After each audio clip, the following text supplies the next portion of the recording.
බයි මොකද්ද ඔය උදේ ඉඳන් කාඩ් එකක් එක්කොට්ටුවේ නෑ බං කාඩ් එකේ ෆෝන් එකේ දෙකේම NFC තියෙනවනේ. NFC කිව්වේ NFC කිව්වේ මෙන්න මේ ලාංඡනය තියෙන්නේ.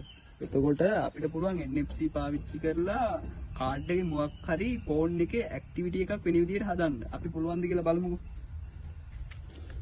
දැන් iPhone එකේ තියෙන මෙන්න මේ shortcut කියලා app එකක්. අන්න ඒ shortcut app එකට ගියහම මෙන්න මේ මැද automation කියලා එකක් තියෙනවා. එතකොට automation එකට ගිහිල්ලා new automation යන්න.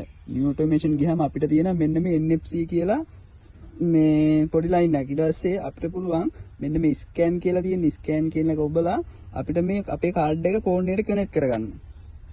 දැක්කනේ? ඔන්න කනෙක්ට් වෙනවා. ඊට පස්සේ මම දාගන්න ඔන්න නම. මොකක් හරි නම. හරිනේ ඔන්න මම කාඩ් එක ෆෝන් එකට කනෙක්ට් කරලා තින්නට ඊට පස්සේ ඔන්න අපි බලමු අපිට කරන්න පුළුවන් ඇක්ටිවිටි ඕන දෙයක් කරන්න පුළුවන්. අපි ඊසි ඇක්ටිවිටි එකක් කරලා බලමු. අපි බලමු කෝල් එකක් වයි ගන්න පුළුවන්ද කියලා. ඔන්න ඉඳන් උඹේ නම්බරේටම කෝල් එකක් කරන් බලන්න.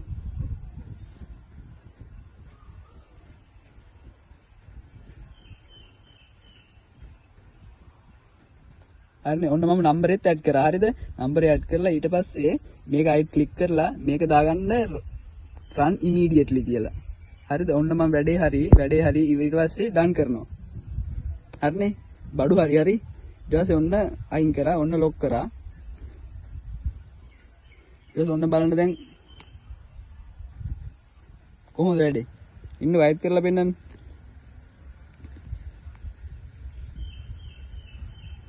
දැක්කනේ?